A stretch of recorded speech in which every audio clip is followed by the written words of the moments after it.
one should have covered that session. Let me just do a quick check. Let's see. Right. Can you just get the AI out of the way? Right. If you can just use the chat just to let me know if you've been on the CRM session. I think it was yesterday. Okay, got loads of guesses. Just looking for any no's. Okay, good, good. That's it. All round then. That's all right. Okay, so this is kind of a continuation of that session. So if we, as usual, if we just go through the course intent, so understand how CRM data supports email marketing decisions. So we're kind of going to look at email marketing in connection with CRM. Identify the key components of a successful email marketing strategy. Understand email types, and then draft an email structure using best practice elements. So a quick recap then. Um, as we previously learned, customer relationship management CRM system is a central place where an organization stores, organizes, and manages customer information. Okay, so I think all of us, have a good understanding of what a CRM is now. We looked at different examples, we did research, we used the chat to have conversations about it. So that's solid information that we've got. Instead of having scattered data across spreadsheets, forms, or messages, a CRM creates a one organized location that supports sales, marketing, and customer service activities. So we just continue from that.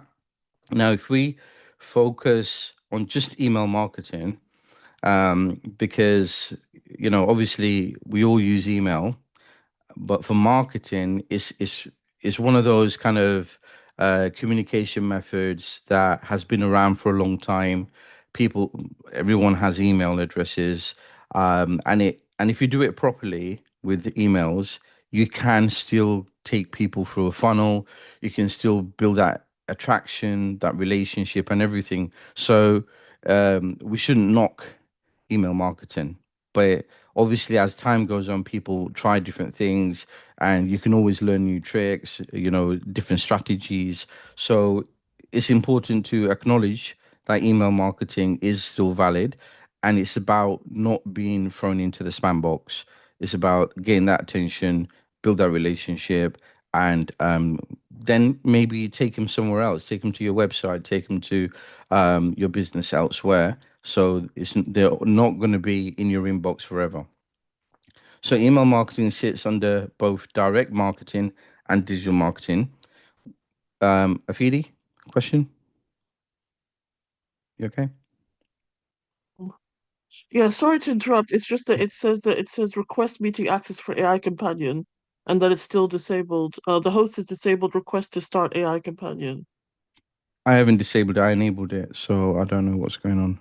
Yeah. Um, can you do without it for now? Is that It's possible? quite I need it, yeah. You Because I'm need it, processing issues, yeah. right? Let me see if I can AI companion. Nothing happens when I click on it. Okay, it's open. That's why. So let's see. Um, no, it's running. So I don't know what's going on your It does side. say on mine as well that um Okay, let me go into the settings and see what's going on. Okay, we can ask questions about this meeting. Okay. Okay, it seems to be working now. Yeah. Yep. So Okay, yep, thank that you. I just started it. changed. Sorry. Yeah, it started it now. Okay, good. Okay, I just changed the setting in the. Um. Okay, that's good. Okay, so let's go back then. Email marketing sits both under both direct marketing and digital marketing. Okay, so even like when you're thinking about direct marketing, it's basically you're reaching out to the customer directly, aren't you? It's a personal. email address that you're basically, it's like knocking on somebody's door. It's like sending somebody a letter. It's very direct. And obviously it's part of digital marketing as well. So which means it can play a role in different parts of your business planning.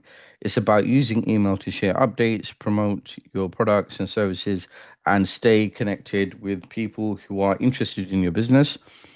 This could be other businesses, B2B. So it could be like your partners in your business or everyday customers, B2C.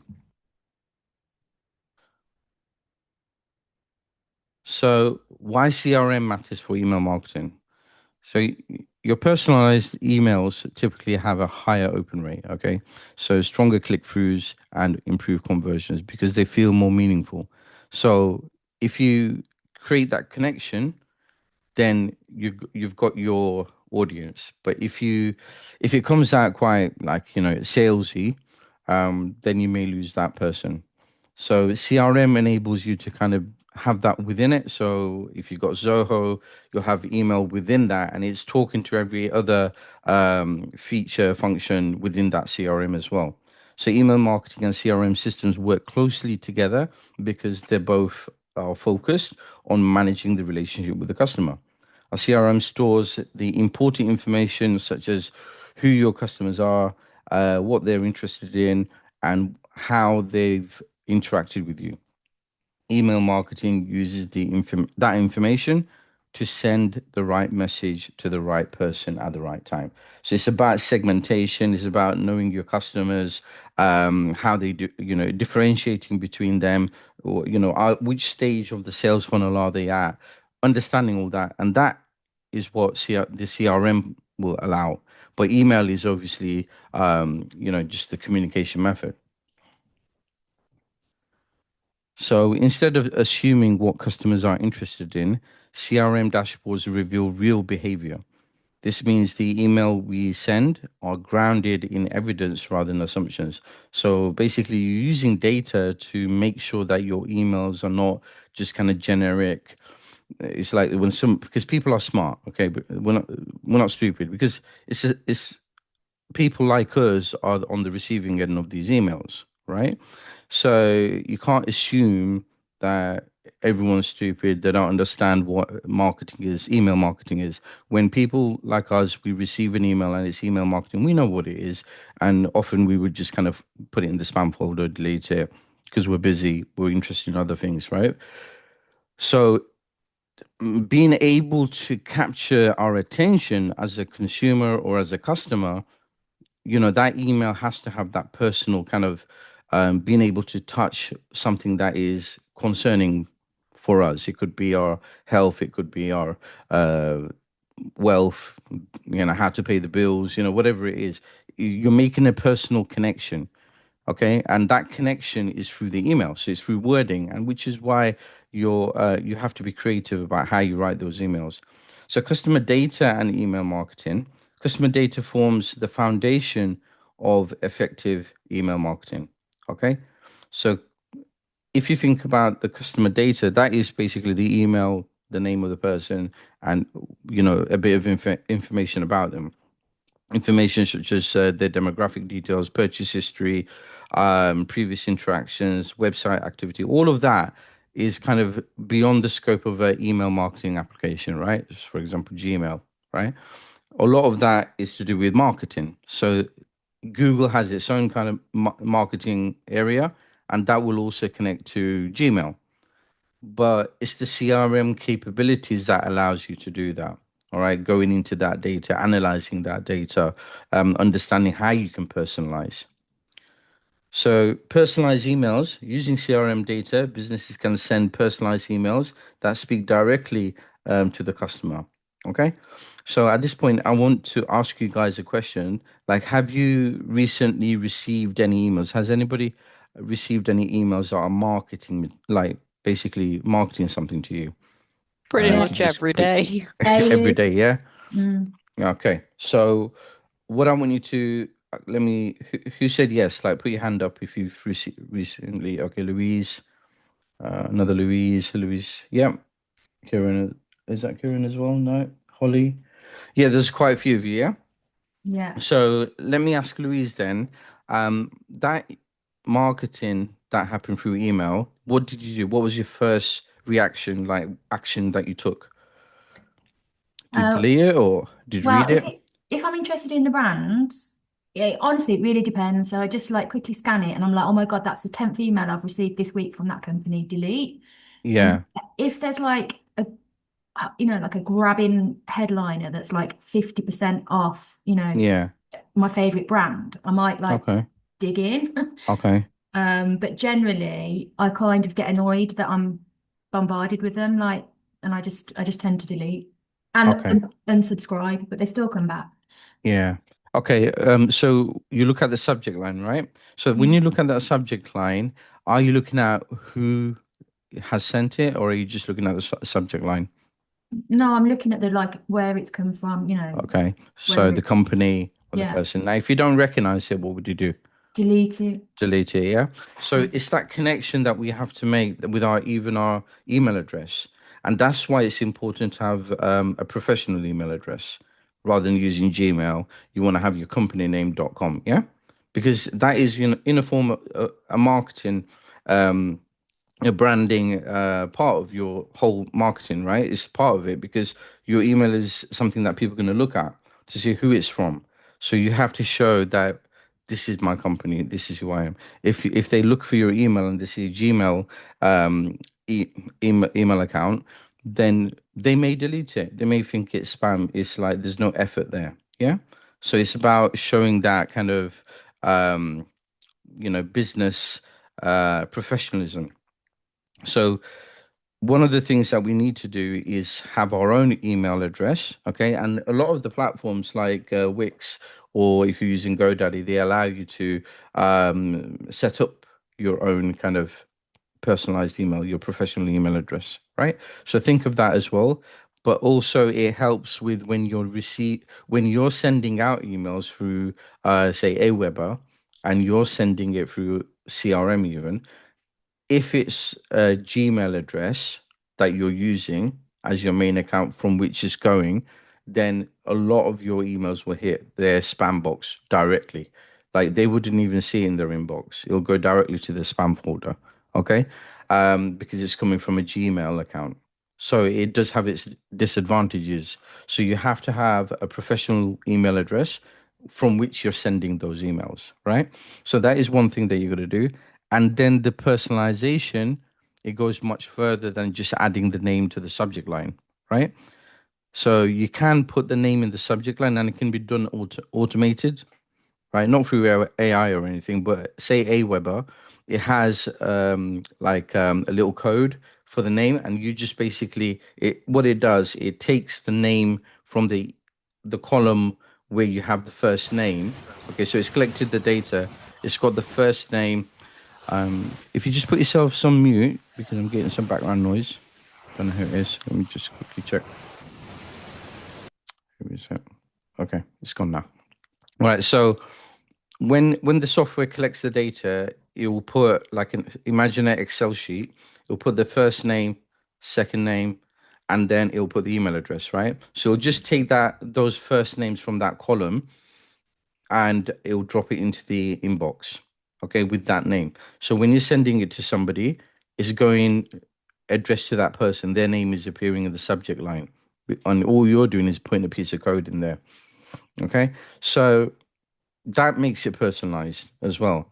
So when you're receiving an email and it's like in the subject line it says Bilal's special offer, it's making that personal connection with you. So it can mean recommending a product, sending reminders, or offering support based on previous actions. The CRM allows you to kind of keep track of which stage you're at. Are you giving support? Are you reminding the customer about something? Have they already purchased? And the CRM driven personalization is one of the strongest predictors of email success. Okay, so personalization is a big part of it. If you don't have that personalization, a lot of people will just delete. Benefits: CRM driven email marketing provides a number of benefits, including improved customer loyalty, more relevant communication, and increased conversions. Okay, so there's lots of benefits of email marketing if you do it properly. Businesses can deliver timely, targeted emails that nurture leads and support long-term relationships. It's about being able to understand when to send those emails, having it timely. Like you don't want to bombard them with emails, right? Like Louise was saying, it's like you don't want to get somebody feeling overwhelmed with and there's too much information or it seems too pushy. So it's targeted emails nurturing the leads, so making sure that you're kind of just fitting into their day with a little bit of information, helping them with a few tips, being quite generous with your knowledge, right? Not gatekeeping, giving what you have and building that relationship. The money will come afterwards. If you start chasing money, or you start getting impatient and thinking, okay, I'm doing email marketing, I'm paying this much for Aweber, I put all this effort in and I'm not getting any sales, right? You have to have that patience and let the system work, because all of these emails will be written by you, pre-written and put into the system, and they will go out automatically. Segmentation is also important. So within that, say you're using Aweber, within Aweber, you can segment out, categorize your list. So if you have an email list, you can categorize, right? So let me just see if I can go into Aweber somehow. I did have an account, but I haven't used it for a long time. So this is Aweber. Okay, so some of you might have heard of MailChimp, similar to that. Okay, it's just a different brand. So obviously there's a cost to it. I mean, a lot of this has free access as well. So you can look at that afterwards. First, just open an account. Okay, so if you just open an account and um, just get a feel of it, basically. And I think.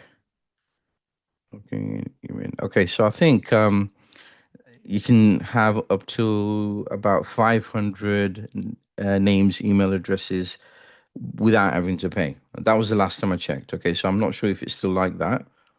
Um, can't see the free trial version. Oh, there it is. Continue with free. Has anyone used Aweber before?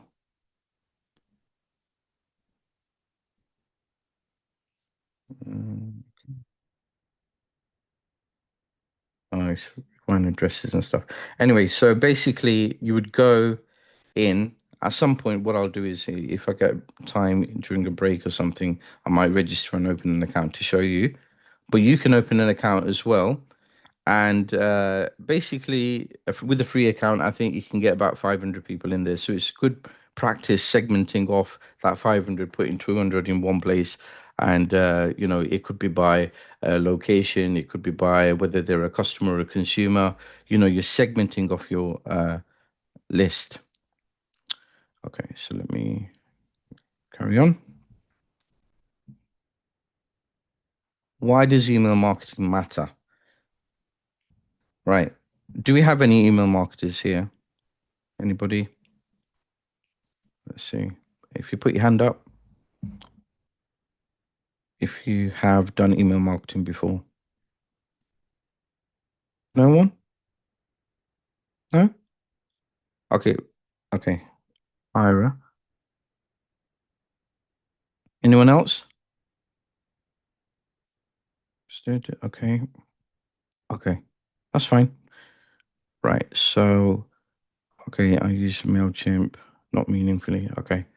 Right. So a long time ago, I did do some email marketing, and it's what I've learned is it's all about the quality of your list, okay, and how you got that list. Now, if you got that list by just kind of paying a service on Fiverr, and there's no connection with that list, those people, there's no relationship with those people, no matter how much your creativity is in the email and you worked on that email, you've done it properly, but there's no relationship with them, right? Then you're going to find it a lot harder to make those sales, get them to click, not delete it, put it in the spam folder. So it's the quality of the list is not only about who those people are and which market they belong to and how if they're warm leads from on and not just cold traffic, right? What also matters is how you got them, right? So whether they've opted in to be on your list, right? You can't just grab it from somewhere. There has to be that connection. So that relationship is important. Once you have the relationship, it's about segmenting that relationship, like how are you serving them. Okay. So who has used HubSpot before? Anyone? Put your hand up. HubSpot. Okay, Louise. Okay, how long have you been using HubSpot? Oh, sorry, I didn't realize I put my phone there. I'd use it at the moment. I do very basic. Like I know how to navigate just customer interaction, like adding customers, contacts. That's about the Okay. extent of my knowledge. Okay, cool. Right. So what I want you to do is if you haven't got a HubSpot account already, if you've got one, just sign in. If you haven't got one, I want you to go to this address, hubspot.com. So if I do that, well, yep. And then let's see, what do we have to do? We have to um get started free. Guess it's that button. And let's see, I want to just use a Google account. Okay. Right, so it'll take you through which best describes your role. Okay, so let's see. I'm just going to say owner, company website. So you're chain. Okay.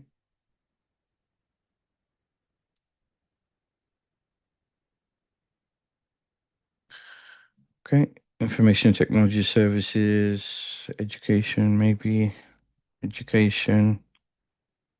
I'll just put that. Okay, I'll put that. So it doesn't matter what you put, just be honest and whatever is relevant to you. So I'm doing this for the first time on an account.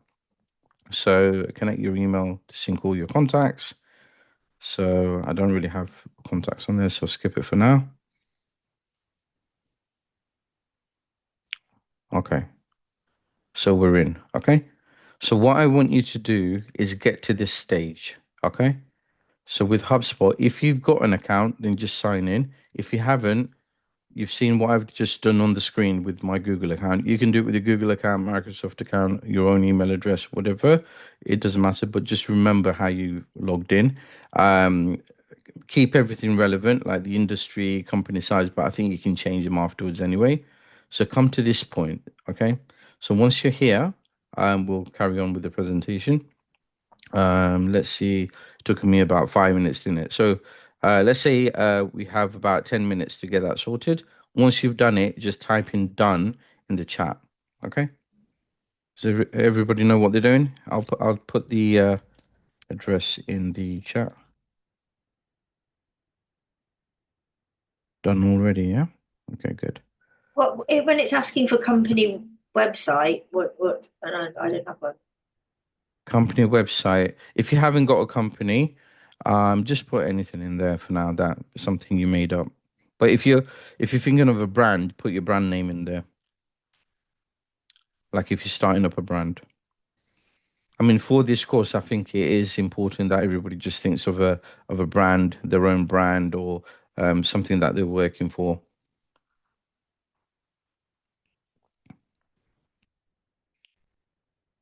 So just type done once you've done that. Might not even take you 10 minutes.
How's everyone getting on? You have to enter a valid company website, I which think, oh, right, okay. Yeah, because I did put, I think because I've got a website, well, my domain is linking to my stand store. It worked. So, I mean, do you have a LinkedIn profile or something? I don't know. No. No other website address No. that belongs to you? Okay. So maybe come to this stage a bit later. Um, I'm just thinking what you could put in there. Yeah. Just put something in there for now. Just make up a name and put it in and see if you can change it when once you're in. I'm sure you can. I think it just has to be a .com address that's valid. So it could be your any social account. Have you got TikTok, Instagram, something like that? Try that. Okay. Has everyone got there? Everyone done?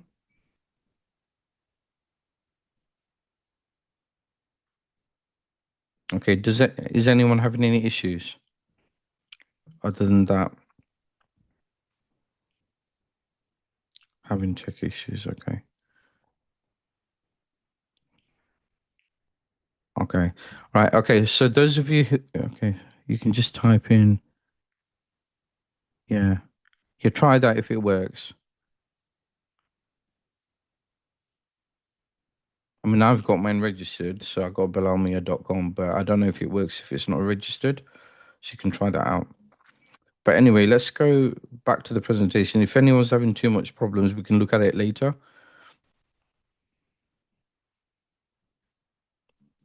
Okay. So back at the presentation then. Okay, let's see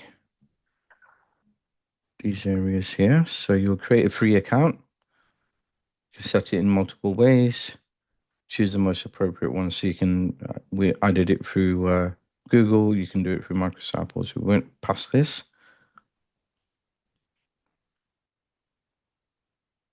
Okay, follow the instructions.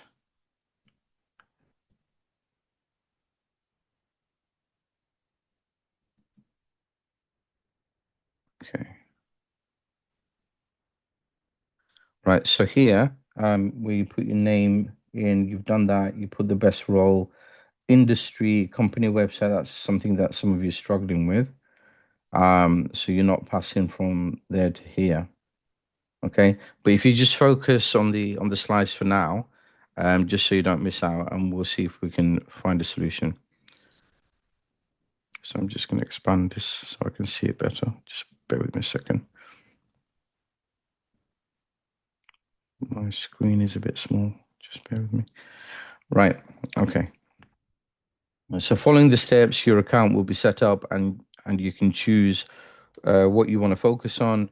You can always change and add to this later on. Okay. So we're going to choose automate marketing, and so it's going to give you basically what you want to focus on. Let me see if, because this may be different to how it is now. So can't remember. Okay, skip setup. Yeah, so it's in here. What you'll set up things manually. This is going to take longer before we start. So it's giving you an option here, which one you want it for. So automate marketing, start manual. I think there's some added new features since that presentation.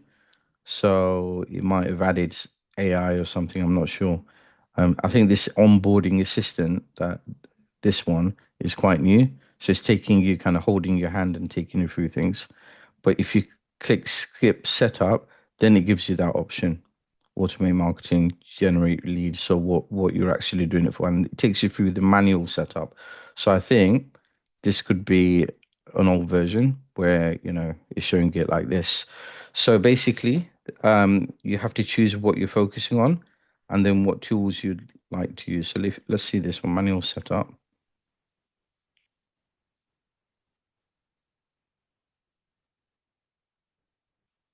Okay, get started. Okay, this, if I close down, do I need to close the door? Yes.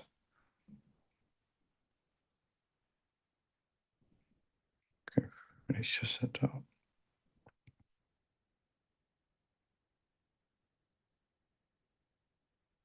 Okay, so obviously there's a bit of difference between what we're seeing here and there, but I think what tools do you use? Share your current stack. Okay, so at some point it's gonna let you do that, but obviously it's taking through other steps now. So you can see the integrations here, so you can add them here. Um, Here it is Gmail. Okay, Google Calendar. For this, the way it looks right now, it's down here. Recommended integrations for you is here. Okay, so this pop-up on this pop-up is basically allowing you to connect your domain and then browse themes and also connect your Gmail. So everything's within this. So once you pass that stage with the domain address, the web address, business address, then you'll come through these two steps, but they're slightly different on the actual platform now. Right. So let's carry on.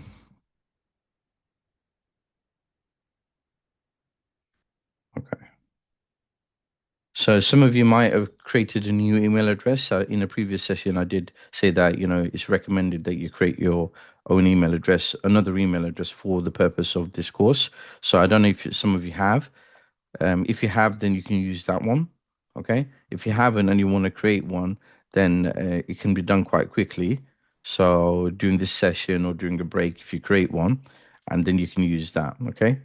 So you can connect your current email list or you can add them manually. So if you've got a list of emails, like you've done some marketing previously, you've got a spreadsheet, you've got some names on there, email addresses, and some other information, you can bring that in, okay?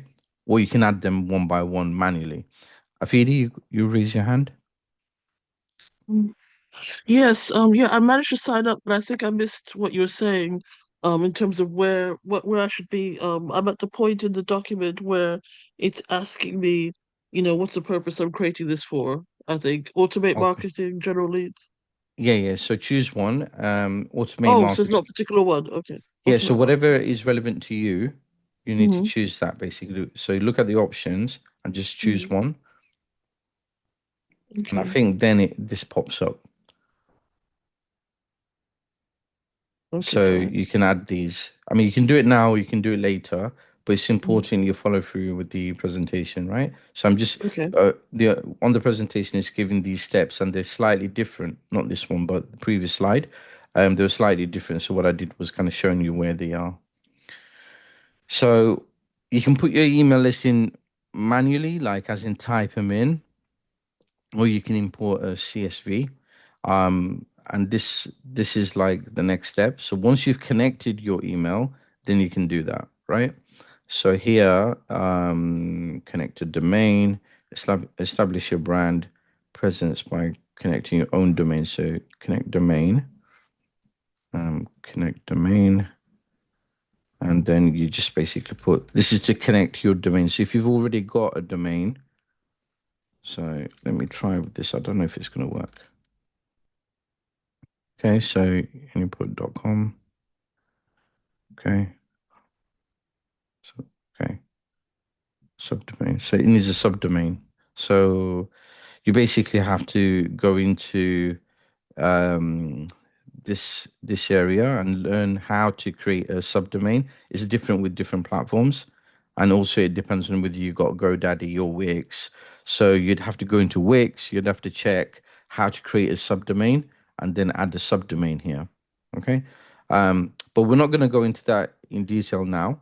Okay, but just know that if you wanted to create like your HubSpot in such a way that it's connected to your website, then you would have to put your website address in. But it seems like it wants a subdomain here. A subdomain is required. So it's basically you'll have something like this where it would say, I don't know, it could be training dot neuroblockchain, so that'll be a subdomain. So the folder will sit within that domain. But anyway, let's just go back. Let's go here. Try connecting your Gmail. Okay, you have to install something. Add to Chrome.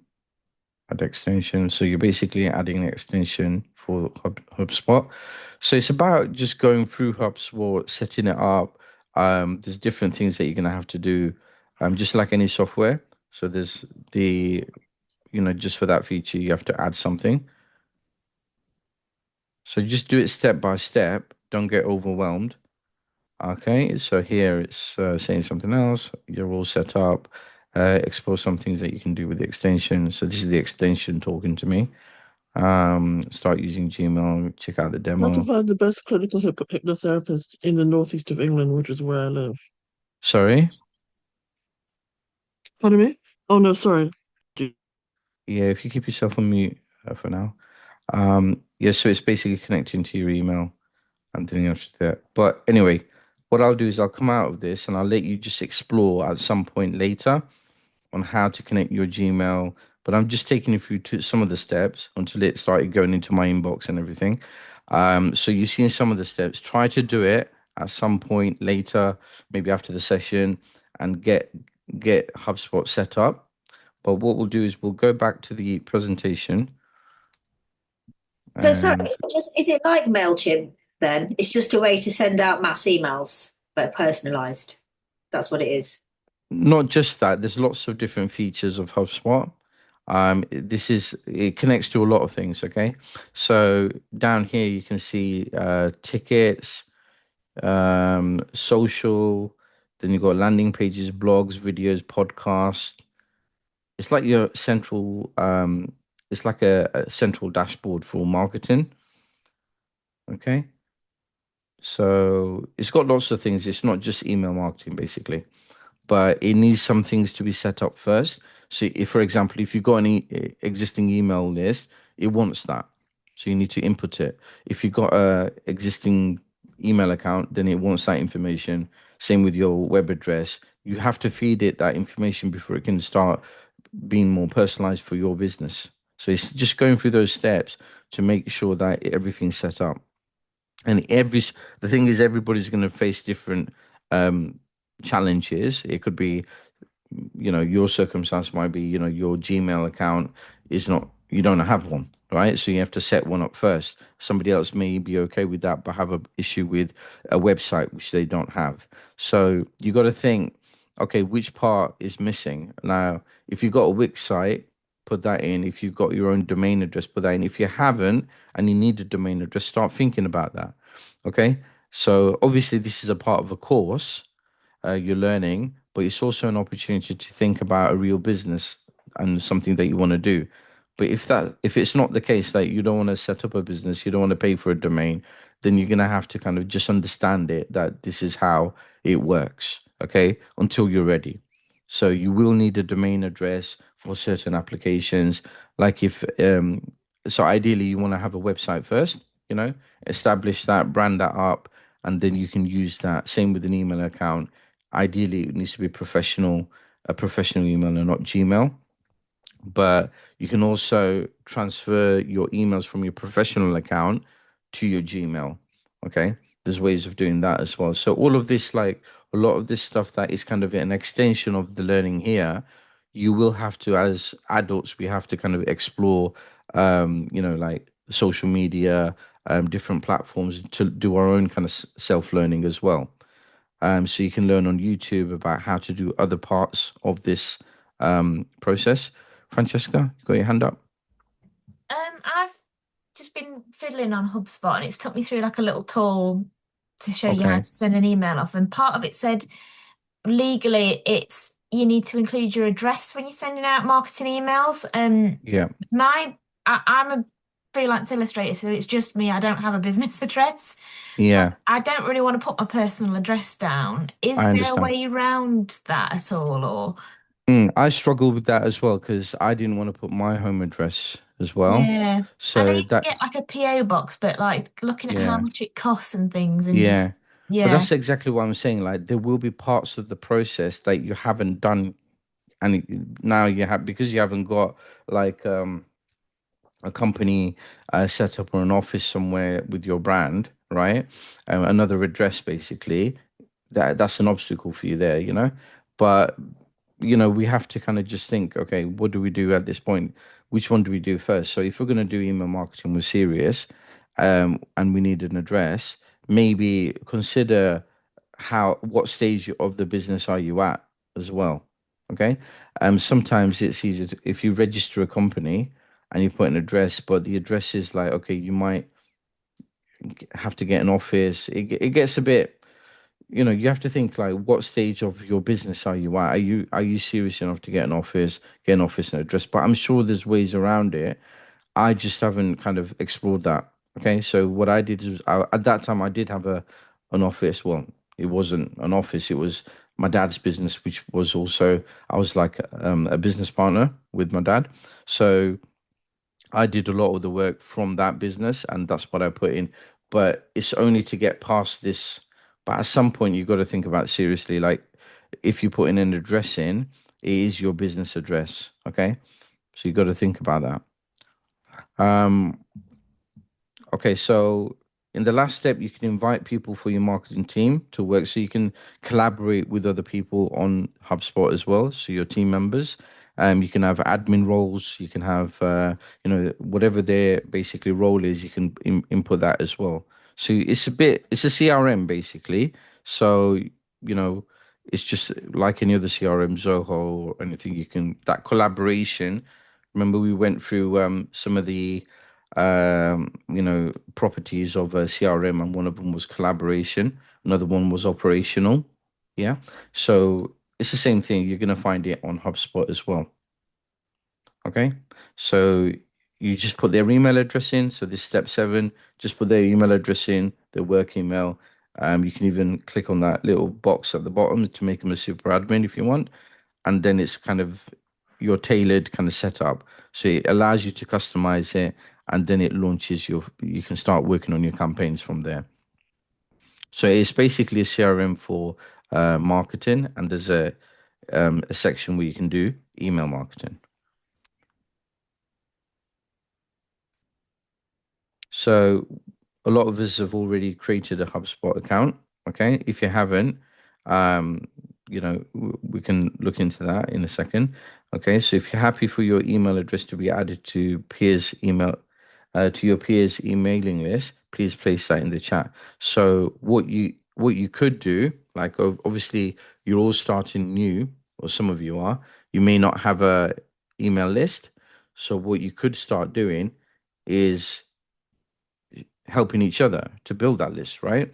So if you're happy, that's why it's good to kind of create another email just for this course, because it gives you that, like, you might not want to put your personal email address in the chat right now, right? But if you've got another email that you've created for this course, you're probably happy to do that, right? So doing it makes it gives you a communication channel with other people, and also you're building a list, right? You're getting that practice as well. So what I'm going to do is I'm going to give you this 10 minutes for those people who haven't got a separate email address for this course, to create a new email. Okay. So use this 10 minutes, the next 10 minutes, to create a new email. Once you've created that new email, what I want you to do is put that new email address into the chat. All right. Okay. So hopefully everyone's clear on that. And then whenever an email address has gone into the chat, that is public for everyone else to take, right? So you create your own email list. Now, if you have a chance to open an Aweber account, do that. If you don't, then just use an Excel sheet, or like a Word document, or something that allows you to document or keep those email addresses for the future. So by sharing that email address in the chat, what you're doing is you're giving consent for others in this group to add you to their list. Does that make sense? If you're not happy, then don't put your email address in there. By putting it in here, you're giving consent. So you got 10 minutes from now.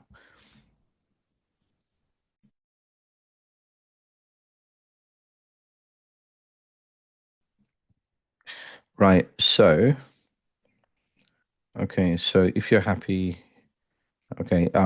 So if you've got an email list, you can add those emails in the chat to your email list. Okay. If you haven't, then think about opening an account on Aweber or MailChimp and using the free um, functions. I think you can still start an email list up to about 500 emails. um, and then think, if your list is growing, obviously you need a higher capacity, and if it's above 500, then you're actually doing pretty well, with email marketing. If you've managed to collect 500 email addresses and you've got a good relationship with those customers or consumers, or they're interested in your products and they willingly came onto your list, then 500 is a good number to start thinking of paying for a webinar and expanding that list, if that makes sense. So types of email marketing can take many forms, each serving a different purpose in the customer journey. Okay, so we're going to look into that a little bit more in a second. Okay, so let's go to the next slide. Newsletters and value-based emails. So these are different types of emails that you may come across in your inbox even. Okay, promotional emails, but they must be relevant. Okay, and you got to think of the timing as well. So a customer who just made a purchase doesn't want to discount an hour later. Okay, you got to think about where they're at with their journey. If they've just made a purchase, you don't want to be pushing other products straight away. And also you don't want to put a discount code which is not relevant anymore, because they've already made the purchase, right? So CRM tools prevent this by tracking the customer's journey and sending promotion content only when it makes sense. Okay, when they're thinking about buying it, that's when you want to kind of give them that extra push with a discount. Promotional and sales emails. So these emails, they're basically the first impression matters. A welcome email is the customer's introduction to how the brand communicates. So some emails you get like an image within the email that shows their brand logo, shows some images of like the store maybe, and that is that first impression. Okay. Where the brand is showing how they're going to communicate with you, what language they're going to use, you'll get that feel straight away. um, Use examples like download your guide, meet the team, here's what to expect. And this is basically kind of, you know, having that transparency with your customers and saying, like, come and see who we are, come and see what we do, how we do it, where we do it, the quality, how it gets to you, things like that kind of information. And you're building the trust. So welcome and onboarding emails. Okay. Um, Basically, welcome emails are triggered when when a customer first signs up or interacts with the business online. So if you've ever put your email address in, okay, because you wanted something for free on a website, and they've got that email, they will give you that for free. They'll give you that document, that ebook or whatever they promised. But alongside that, they'll welcome you to the organization as a customer, as a valued customer. Now, it could be you've downloaded an app for Asda or Tesco. It could be like a point system. Because you've downloaded an app, the app is also collecting your email. Okay, so even if it's an app on a device, it could be integrated with your email list somewhere else, right? And that is your kind of door for people to come in through. Your devices have applications, you have websites for like desktop, also for mobile phones. So there's different ways that these people are going to come in, but when they come in, they want to be welcomed, right? And that first email that you're giving, that communication that you're creating, has to be welcoming, has to kind of, set a tone, okay, for further communication by introducing the brand, outlining the benefits, and providing that helpful next step. A strong welcome sequence can significantly improve the engagement and the long-term retention. So it's about that first impression. It's about welcoming them, showing your brand, making it memorable, because you want that brand to stick in their mind, right? Okay, so I think I missed just 1 second. Welcome. Yeah, so re-engagement emails. Now, you may have sent an email and it's like after that, obviously there's been some time that's gone by and now you want to kind of make that connection again, right? So re-engagement campaigns are designed to reconnect with customers who have become inactive. So it could be because you haven't been creating content, could be because you're not giving much value, but it also could be that, you're doing everything that you needed to do, but they've just become inactive for whatever reason, right? Personal issues, they're not paying attention to their inbox for any reason it could be. Um, it's basically these. You need to get them back. Okay, so you need to kind of make that communication again, and your medium of communication is email. It's not going to be suddenly something else. So you can't. You may have their phone number, but if you jump in from email to phone, you have to think, do I have that connection with these people, right? You can't jump mediums. You have to stick to that. Still, you're in the same campaign. You're still doing the email marketing. It's just something's happened. They've lost touch. You've not provided content. Something's gone wrong. You're going to re-engage. Okay, so you're going to do it through email. CRM systems identify inactivity patterns and automate re-engagement triggers. So you're not even having to think about it. Like, am I am I losing connection with people, or do I need to for you to think about re-engagement email, you got to first recognize that there is a problem, that you haven't created content or people are not responding to emails. Once you've identified that, then you're going to move on. Now, if you're not able to identify that, then you're basically losing connections and you're not doing anything about it. The CRM makes it easy for you. So it will trigger a notification when that engagement is not happening. So if you stop creating content, you're not putting anything out there, obviously your CRM is also connected to your socials, right? So you'll know you're not putting out content, and it will trigger that, like, okay, inactivity patterns, whatever it is, will be on your analytics. Okay, so you'll see it on the analytics, the issue. Okay, not enough social posts or whatever. So that is, it's like your buddy, it's like your friend, while you're actually marketing. So branding, um, let me just go back. Okay, so branding, when we're thinking about branding, it might feel like we're repeating ourselves, but this point is vital. Okay, so we have to think about the branding. Okay, every time you email a customer, you're inviting them to understand who you are, what you're offering, what your business is, and all that. We've talked about it before, but it is important that you understand that this communication, even though they've been to your website and everything, you have to kind of reinforce your branding, put it in front of them again, repeat almost like who you are, what you're about. Annabelle, you got your hand up? Yeah, sorry, it's a very quick question. Should the Sure. slides have moved? Because they're not moving for Are they me. not moving? Which slide are you seeing? It still had, oh, there you go, they've started moving. I don't Okay, know if so that was I'm gonna just take it me. one back. Just bear with me a second. Okay, so which one is it? What are you seeing? Re-engagement emails. No, it's now moving. It wasn't moving at all for me before. Okay, is it moving now? Yeah, Is it on branding now? yeah, Okay, that's good. thanks. No worries. So even though it may seem like we're repeating ourselves like through different sessions about branding, it's important to realize that we're moving from one medium to another. Like if people are coming through to your website and then getting into an email list and then entering that email campaign, those people have experienced your brand through their website. But before they came to your website, it could have been that they've seen your brand elsewhere. Okay, it could be that they've seen it ad on their social, right?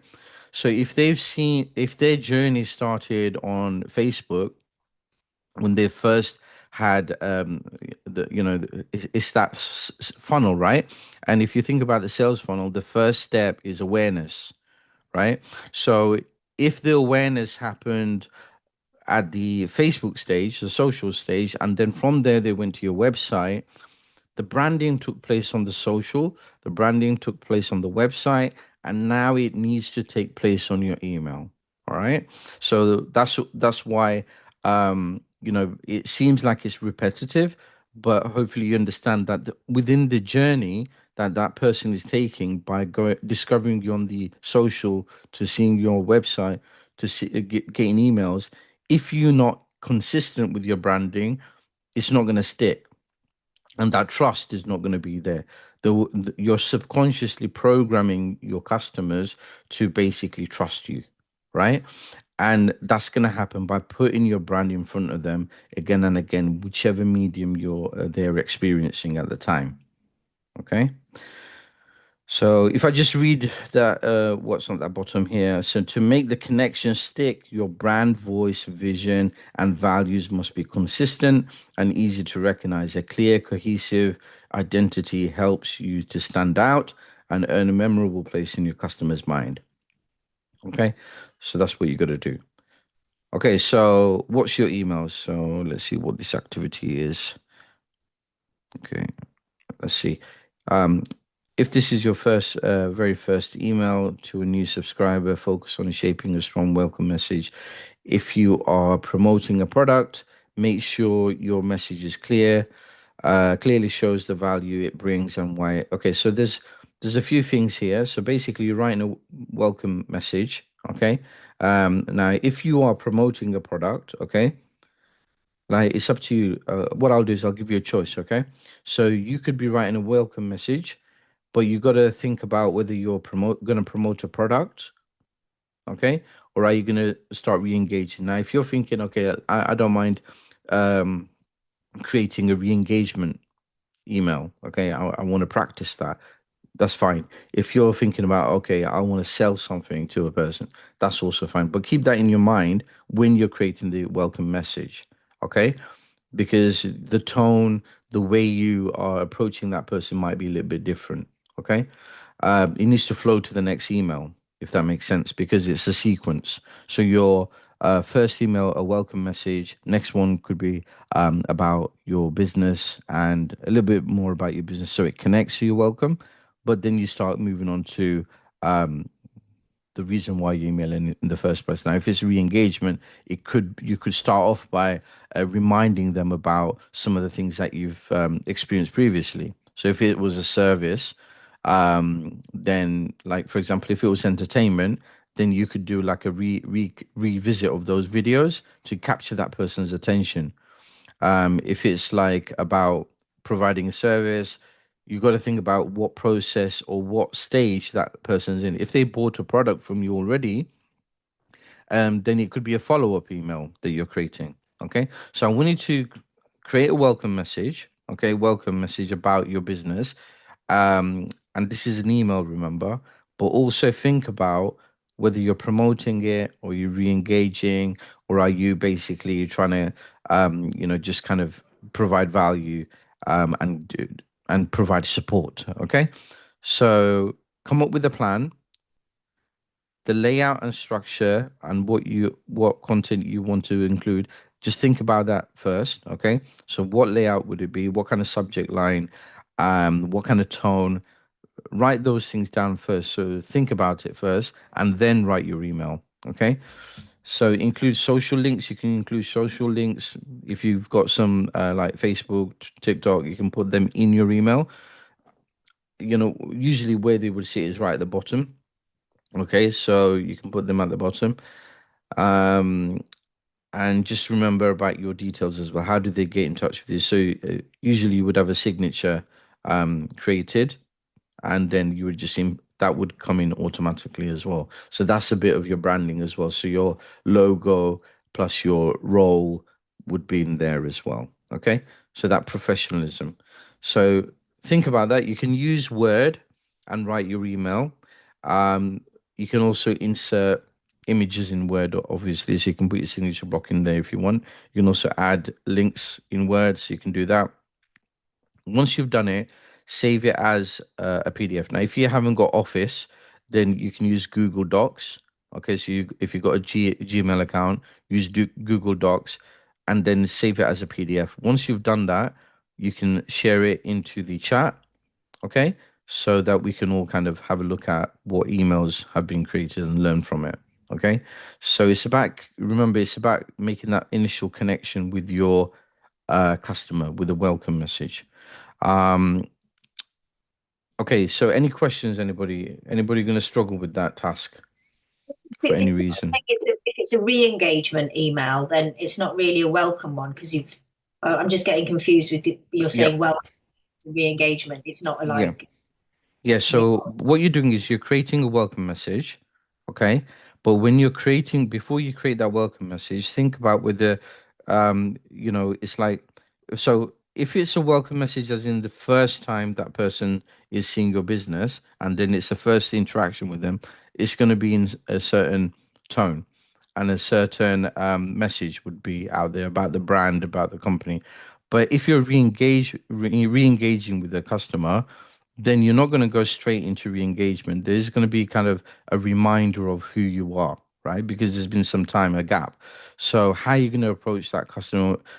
You could talk about um previous videos that you've done or products that they've bought. You could be just doing kind of a follow-up, okay?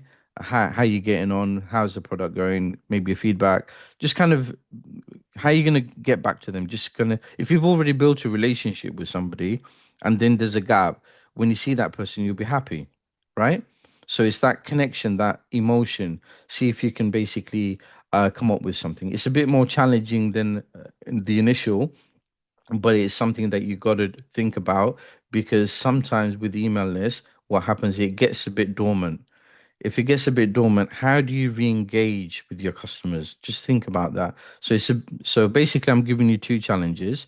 One is the welcome email, and an extension of that challenge is now think about why you're communicating. Now, if you want to be challenged, if you want to challenge yourself a little bit more, then try writing an email that is a re-engagement email, because it's a tough one, that, because you have to re-engage with those audiences. But think a bit creatively, because you did have a relationship with those customers.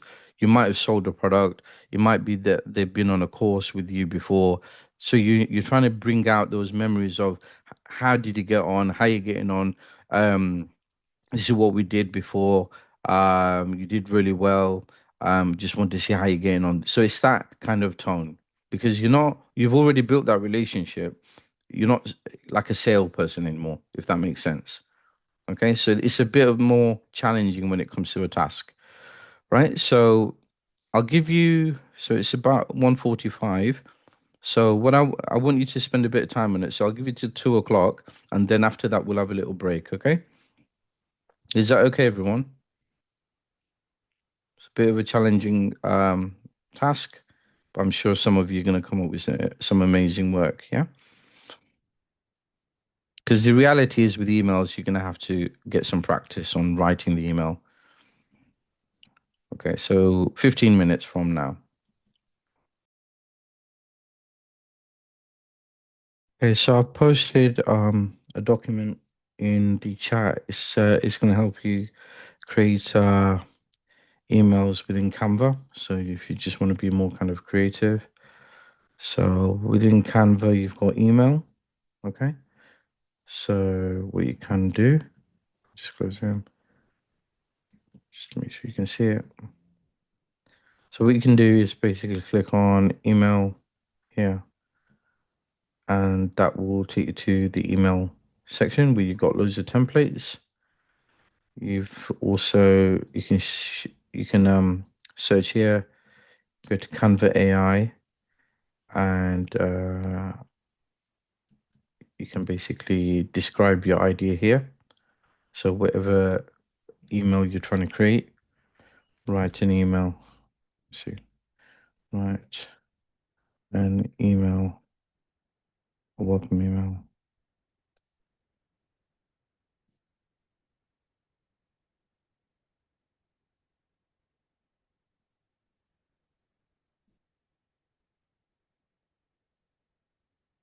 Don't know what it's going to do. I'm just testing it out, see what it does.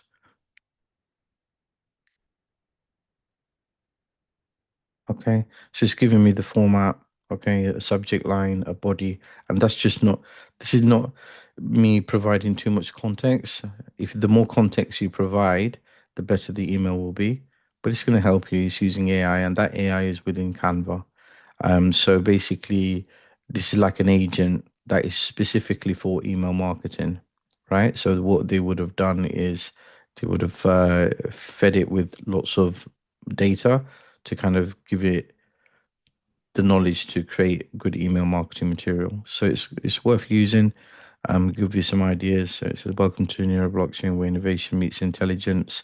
Neuroblockchain is built on the vision of merging advanced blockchain intelligence with neural inspired systems to create smart.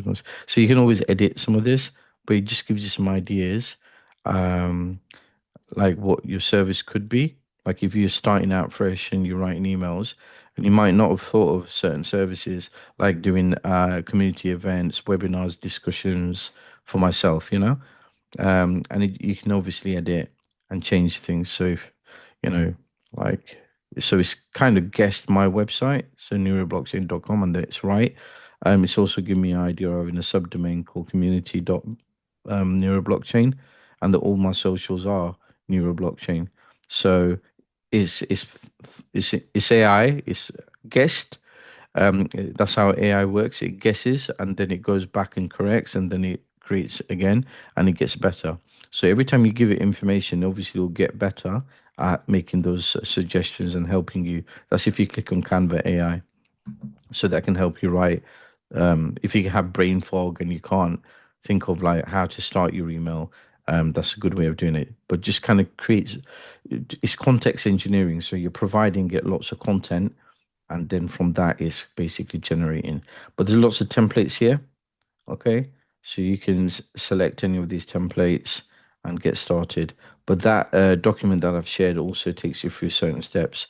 You can create, you can go to create and go down to emails, okay? And it'll give you the templates, but also it'll give you this. So if you go back again, I'll just show you. There's different ways to go to the same place, basically.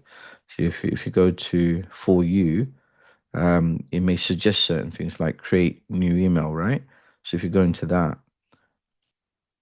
it will give you that template. And then from within here, so you've opened a blank one, so it's giving the right dimensions. And then from here, you're selecting a template. So within design, you've got a template. So it's very similar to when we were doing video, when we were doing other things, right? The layout the same, templates are in the same place, but it's just for email. So it's just the dimension really, and the templates as well to fit that. So you just have to think about your brand. Okay, so it says describe your ideal design. So this is where you have to give it some information to basically filter through these templates because there's quite a few.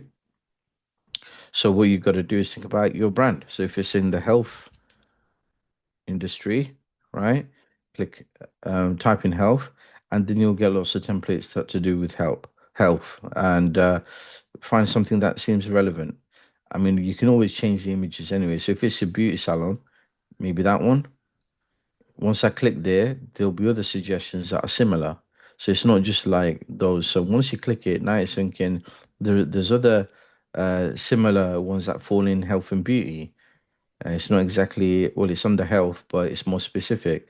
So it's giving you lots of other ones that you might be interested in as well. So say you want to go for, Hello. yes, yes. So if you want to send that, do you just download it and then just put it in as you just copy and paste it into your email and send it, or can it actually go via Canva? Yeah, so it can go via Canva. You can see here it says send test mail, email. So if you click on that, it's basically you're adding your subject line here and putting the address here, and you're sending it.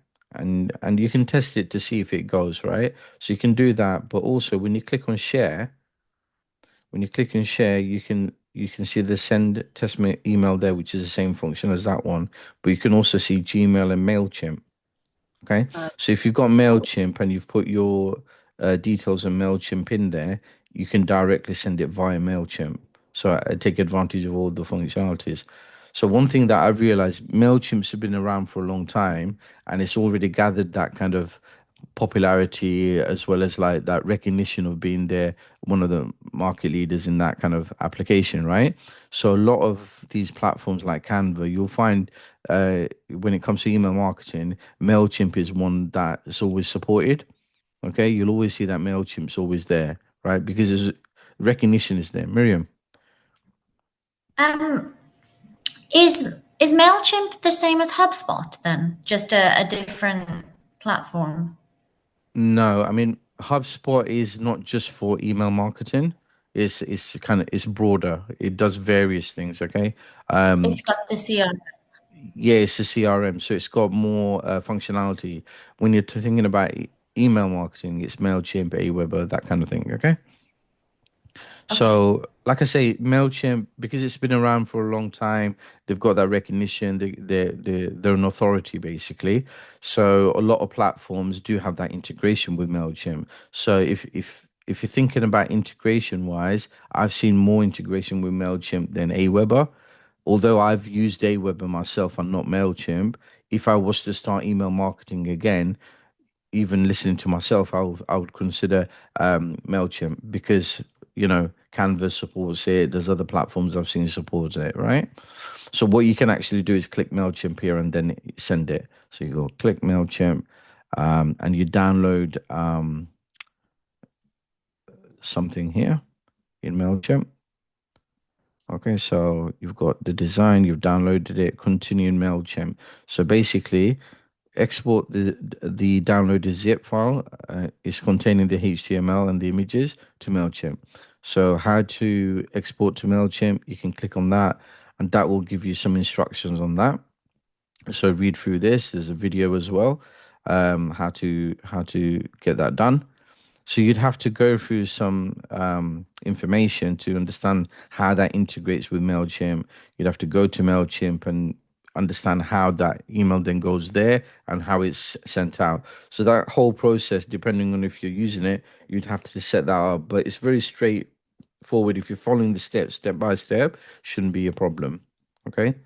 So it's beyond the scope of this session to go in Wanted that to be route. like super basic about it and not do it via MailChimp or whatever. Could you just download it Yes. normally? Yes, Put it, you can download it, but then you'd have to upload it into an email body, right? So if you had Gmail open, you'd have to insert image and put that as an image. Yeah, all of that as one image.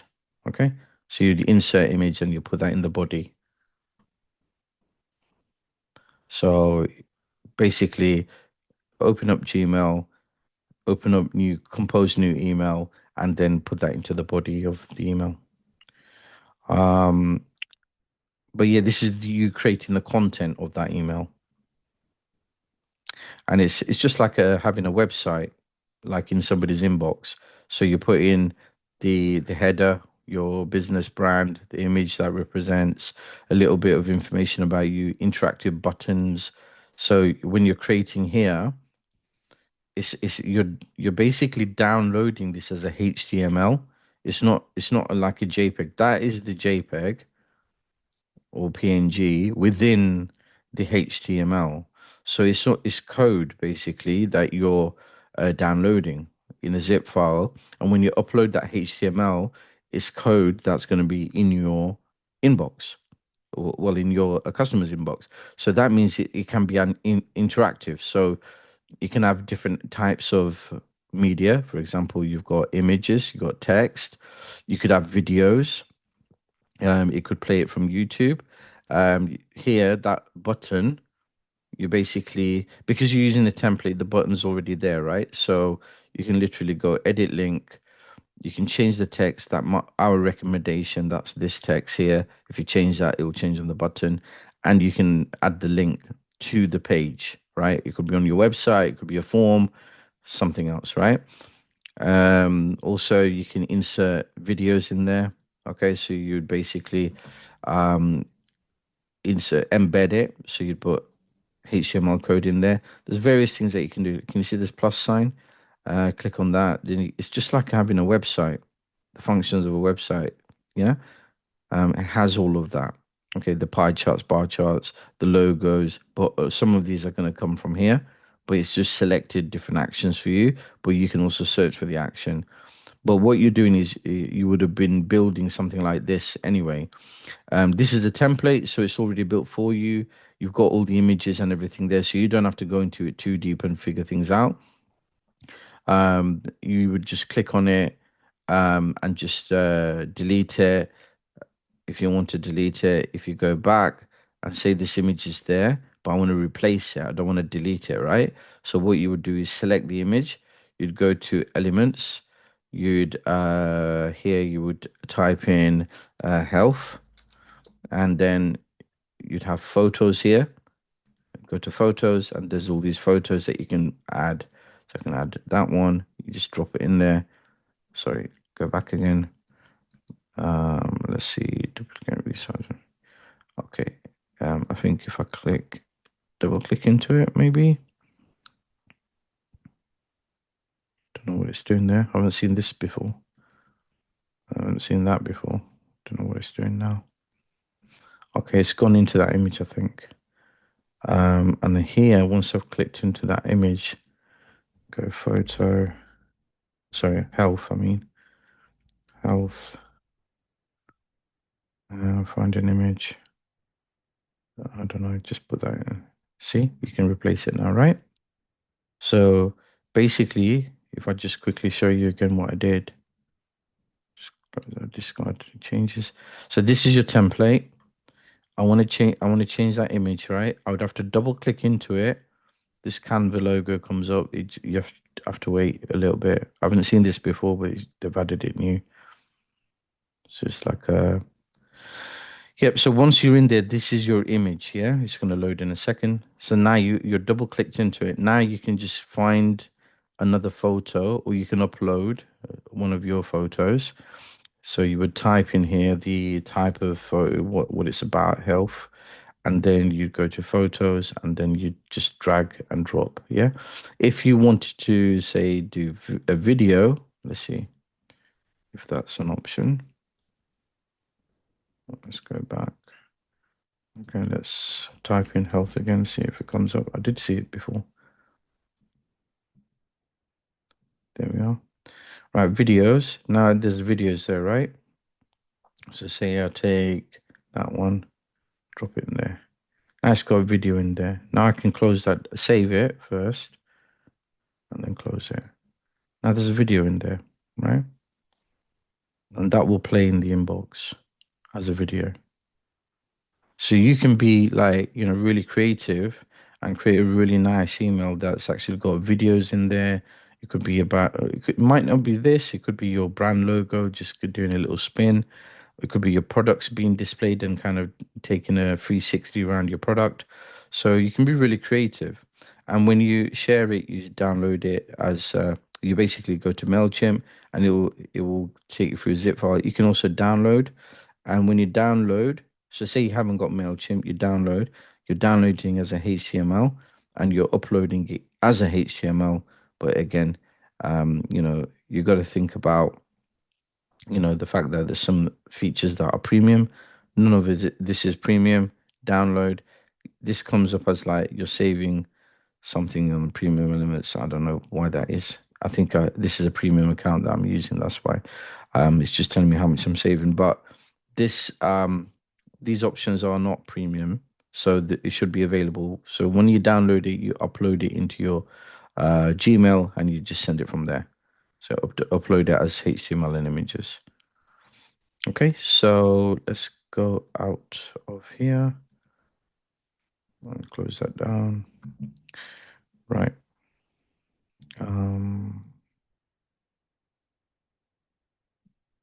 Second.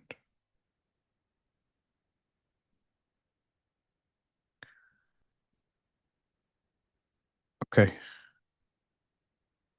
Right. So list building then. List building is obviously the main task that we need to focus on, right? How do we build that list? Okay. So list building is the process of growing a database of people who have given you permission to contact them by email. Okay. It's that consent that they've given you. It is one of the most important foundations of email marketing because your results depend heavily on the quality of the audience you attract. So, I was saying that it's all about the list, the audience list, the quality of it, and this is what you're reading here. So you've got considerations of list building. So base it on consent. Make sure that you're um, basically meeting the criteria of GDPR. Okay, it's important. So subscribers must choose to join. So within your landing page, if you've got like a email box for them to put their email in, underneath that, underneath the button, there should be a little sentence saying that I am giving consent, and that should be how you would do it. Is you'd have it checked, okay, and if they don't want to opt in, so you'll say something like by clicking this button, you are opting in to receive marketing material from me and occasional promotions. Yeah, something along those lines. And the box would be checked by default. Okay. So what the person would have to do is uncheck it if they're not happy. Okay. So because you want them to check it, right? You have it checked already so that you're not they don't have to they don't have to put in the effort to do that, right? And if they're happy with you sending emails, they'll just click on the button rather than mess around with the checkbox because you've already checked it by default. That's the idea. Okay. So that's one thing. The other thing is quality over quantity. Okay. So a small engaged list performs better than a large uninterested one. So I might say I've got 10,000 people on my list, right? But if those people on that list are not interested in my product or they don't like me, they're just random people that I got from other people, other lists that I have no relationship with, there's no point, okay? Out of that 10,000, only probably 50 people would even know me. And then out of that, nobody may even buy, right? But if you got a good quality list, that's, like I've got a thousand in my list, but I know that when I go through that list, I'll probably recognize like 70, 80% of the names, right? Probably more. Because I've had conversations with these people over 6 years. And 1,000 people seems a lot, but when you've been in that game for 6 years and you've had conversation with different people at different times, it could be they've reacted to your social post. It may be that you've been in Messenger with them. I've met some of them face to face at events, right? So in that way, that the quality of that list is much higher, stronger than a list of 10,000. Okay. Relevance matters. People join when the content is clearly addressing their needs and interests. So you've got to think about who you're talking to and what they're interested in. Multiple touch points. You can build your list on your website, social media, landing pages, or in person interactions. So there's different points at which you're going to connect with your customers. It could be at the event where you're collecting information on a Google form. It could be on your website where you're giving them an option to download something for free. Um, it could be on social media where you're basically getting to um, click a button so that you send them the top tips, right? And when they click on the button, you're getting the email address. Um, it could be various ways, right? So you're getting these people, but they're going into the same list, or you're segmenting them off depending on how you got them. That could be the case as well. Um, so long-term value, a well-built list becomes one of your most valuable digital marketing assets, and it is your uh, contacts, it is your customers, your consumers, right? So inputting that into a CRM later is also important. Um, in the CRM, there'll be a section for email marketing. You would feed it in the CSV file, give it that list, and then basically have access to all the tools on the CRM to analyze, to understand the performance, to understand what's going well, what's not going well, how to tweak it, speak to them directly, and get them to become that long-term customer. Lead magnets. Um, anybody knows what a lead magnet is? Okay, without reading what's on the screen? No? Okay. I guess. Something for free to attract people. Yeah. Yeah. So it's lead magnet. It's basically that initial it's almost like it's not nice to say bait, but it is in a way. You're trying to get somebody to do something, and you're giving away something for that reason, right? So lead magnet is something valuable that you offer to people in exchange of their email address. You want them to give their email address, and that is something valuable to them, right? This is personal to them. Now, if they're going to give you something valuable, like an email address, you need to give something valuable. Okay. So, what is it? Ideally, in an ideal world, we would give something very easy to give that you don't have to put an AFA in. And I would say digital product would be a good thing, right? And a least effort one, but lots of value. So, even if it's an ebook, if it's full of jam packed with value, it has information that not many people know about, something like that. It's about how you present that information in that ebook or guide. You have to make it sound amazing, special, unique, but you have to give that as well. Okay, you, it's just how you write, what kind of words you use, making it scarce, top tips. Um, the only way to do something, there's a different marketing ways, and you can find those on various websites, tips on how to write headers, how to write email marketing material. And we'll look at that again about how to construct um, something like a lead magnet. Like for example, if you're creating an ebook, then you've got to think about the name. What is the name of it? Okay. So you could look at other ebooks that are used as lead magnets and learn from that as well. Okay. There's certain words you would use, certain words you wouldn't use. Like discover is a good word to start with when you're doing copywriting, when you put in a header in. But there's other things as well. I mean, it's been a while since I've looked into creating lead magnets, but I've done a few, and you have to think about the title. You have to think about the image on the front of the ebook, for example. Make it look exciting, make it look valuable. Okay, so there's various things that you can do. You can look at the title of it. You can look at the image of it, the way it's presented on the website. Value comes from a different way, but information within it, that is what people are after. That's what's really going to attract them, not the image on the front of the ebook, right? So it's the information you're willing to give away. It could be a link to a video, right? So it doesn't have to be an ebook. It could be a link to a video, and that video is the lead magnet. And then what does that video do? It allows you to pitch, take them through a sales funnel on video until they make a purchase, right?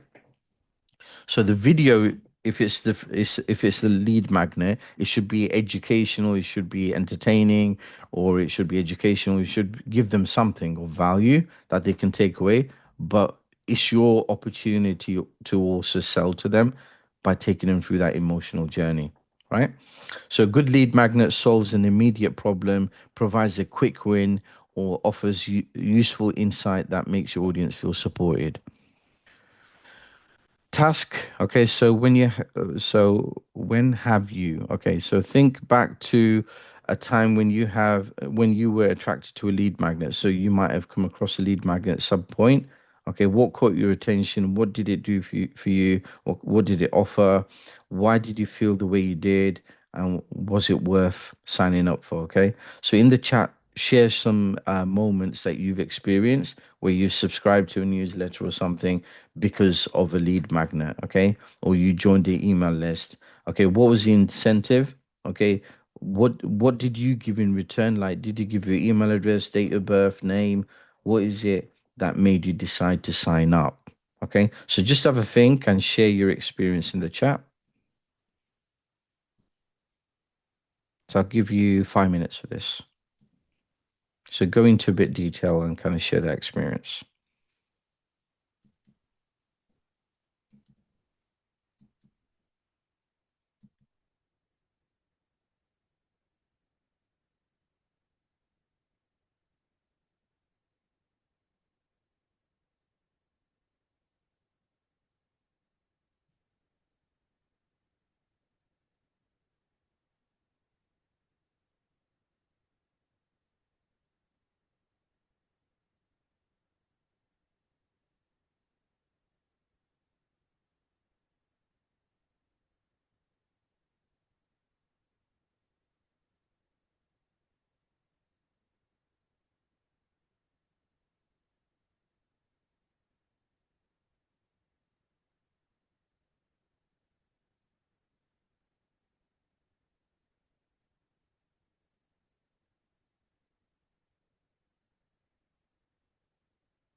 So free education books, yeah, that is often of value, definitely.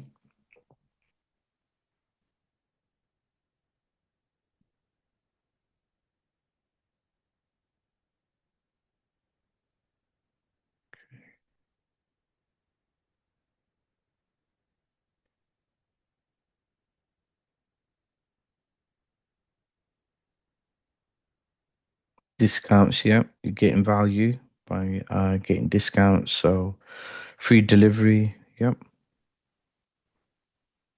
Recipes, definitely. Yep, newsletters, something unique, VIP, kind of exclusive information. Yep. So you can see the value, the way it comes. It comes in different ways, doesn't it?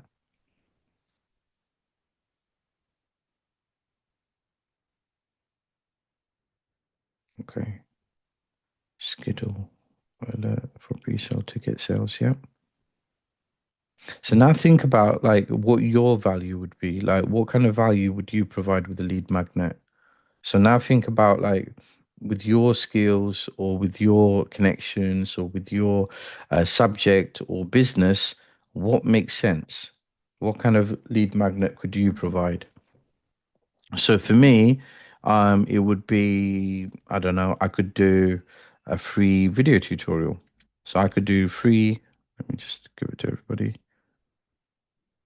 So I could provide a free video tutorial sharing top digital marketing um,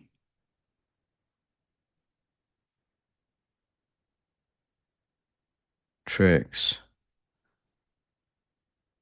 to boost your followers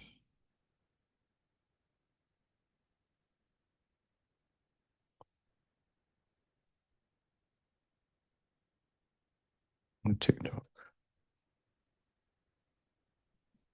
So something like that, a free video tutorial sharing top digital marketing tricks to boost your following on TikTok or something like that, right? Um, so it could be about the algorithms, a video about, how to cheat the algorithms on TikTok. So that would attract somebody because that's of value, right? Um, but people want simple information, easily digestible, and it should be quick. It should seem like you're getting so much value for free. It's like unbelievable almost, right? And that's a good lead magnet. It's like honey to a bee, right? You're providing that honey. My lead magnet would be BTS pics and video showing photo shoots and retouching and how it's done. People always love this. Yeah. I had ebook free from an author introducing one of his interesting books, receiving and reading that made me subscribe. Yep. So if you've already read that book once or a book from that author and you value the author, then you obviously it's going to be very attractive for you. Also for the author, it's like if he or she has a list of like people who read his or her book, then that list would be valuable. Calligraphy business, free pens and notepads. Yeah, discount. So with physical products, like free pens and notepads, listen, if you're offering that, obviously you got to think about the postage. Something that you could do is like if you're doing physical products, is that you give the physical product for free. Okay, so the pen, for example, but you make the profit through the postage. Okay, so the postage is like higher than usual, but the pen is free. So it's a marketing strategy. Ethical or not, I don't know, but I've seen people use that strategy as well. So basically, you're giving the pen for free, so you can use the word free and attract as a lead magnet, but the postage covers it, and it's not ridiculous postage. You're not trying to get rich from the postage. It's basically whatever it's going to cost you plus another 50p or whatever it costs for the pen. But that will cover your costs, or you might not even want to cover your cost for the pen because it's your lead magnet, but you just want the postage covered, right? So you're willing to pay that amount, that 50p per pen, because you're paying 50p for a lead magnet. Okay. So, but it's going to be attractive. And if you think about it, with a pen with your brand logo on it, it's free marketing wherever they go with that pen. Pet services, free meet and greet, get in front of the customer. Yeah. So actually giving them an address and getting them to book a free consultation or some kind of service, face-to-face service, and giving them your time of your expertise, right? So that could be a lead magnet. Yeah. So now you're thinking like, okay, I can sell my time as a consultant, but let me give away 5 minutes of my time as a lead magnet. But what would that do? That would also give you a chance to meet them face to face and convince them to take up a plan or subscribe or come and buy a product or whatever. But it's all about attracting your customer with something of value for that email address, right? You're still going to get the email address, but what you're giving away for that has to be a bit innovative because people are bored of seeing the same old thing, ebooks and all this stuff, right? If you're giving away 5 minutes of your time as a consultant, I would be interested if it's something that I can benefit from. Okay, so let's carry on. Thank you for everyone who contributed to the chat. Okay, let me just open this up again. Okay, so if I just go back one.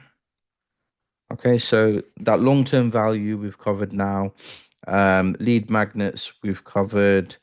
Now, this one we basically have covered. You've all shared some experience. The next one is this one. Components of an email marketing strategy. So a strong email marketing strategy brings the planning, the purpose, and the consistent communication, okay, which is very important. To build an effective approach, you need to understand your audience, set clear goals, and craft content that supports the customer journey. So the first thing is the planning, right? So it's very important. It may, if you're not planning and one's not gluing with another email, the next email, and the next email is not gluing with the next, that series is going to be broken. It's going to feel random. It's all disconnected. So it doesn't help, right? So you need to think about how one email connects to another email. Okay. And also think about where in the sales funnel are you with them? So are you at the awareness phase? Are you where you're kind of getting them to take action? Think about that whole kind of sales funnel within your email as well. So a successful email marketing campaign begins with a clear planning. This includes defining your purpose, selecting your audience, outlining the sequence structure, and deciding what action you want the customer to take. So you've got to think about all this before you start writing an email. So, in the previous exercise, we got to write a welcome email because you haven't planned or thought about it. Some of you were struggling. Some of you were thinking like, I can't think right now. It's because the planning is important. You need to know who your target audience is, and this is going to happen over time anyway. Like in another session, you might have thought about your target audience already. You may know exactly who you're speaking to, so that will flow quicker. Setting KPI goals, basically, when you're doing a campaign, you're going to measure the success, and KPI, your key points would it could be the performance is measured by the open rates, right? How many times a person like how many customers open your emails, right? How many people are actually clicking to go to your website or actually purchasing something. So all that data, you need to be setting the goals. Like, what are your goals? Are you trying to increase open rates by 10% over 4 weeks? have a clear goal, a smart goal in place, right? Something that is measurable, something that is, that you can put a time to it. All of this is important. So if I have a clear goal in mind, like I'm gonna increase the number of like people who open my emails by 10%, okay? Then I can focus on that as a goal of when I'm doing my email marketing, and I know where I'm trying to improve to. So when I send out my emails, I'll be looking at my analytics within Aweber or MailChimp and seeing like how many people are opening it. If it's 20% at the moment, I want to increase that to 30% open rate. Okay. I want more people to open my emails. And having a goal like that, you're going to always improve your emails. You're going to work on that relationship to increase it. And that's how you improve that funnel and get them to buy. Because it's not going to happen straight away with your emails. Nobody may respond, nobody may click, but it's all about increasing that percentage. So looking at the analytics is very important. When you're choosing your audience, you need to obviously make sure the right audience is selected. We know about this, and it's all about your customer base. GDPR basically is a data protection. It's a law we have to be compliant by in the UK and Europe.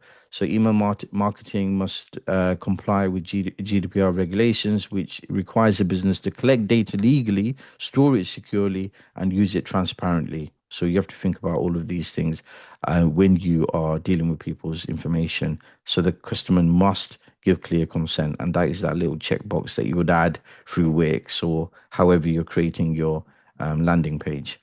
Ethical marketing practice, obviously, being honest and transparent is the best way to do it because you're building that relationship. So misleading your customers through the subject line and just like aggressive sales tactics, it doesn't work. It just destroys that relationship.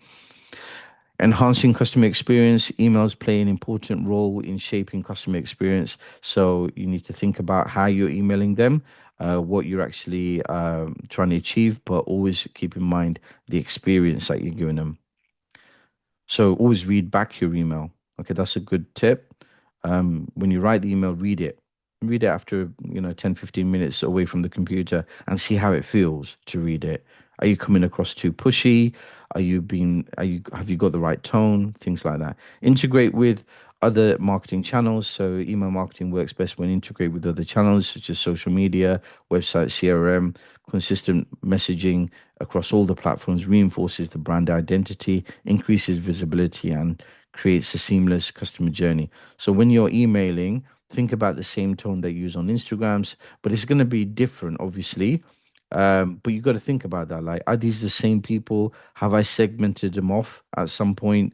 Have I kind of filtered my followers at some point? Because you might have attracted a certain type of audience on Instagram, and then from there you filtered out certain people who are interested in a different topic. So you got to think about that. Who are the people that you're talking to? Understanding email structure. So obviously we've all written emails. An effective one is where it's very clear. Use bullet points, write the most important information at the top, have a clear subject line, put your signature in there, your logo in there, have a clear call to action so they know exactly what you're expecting them to do. Okay.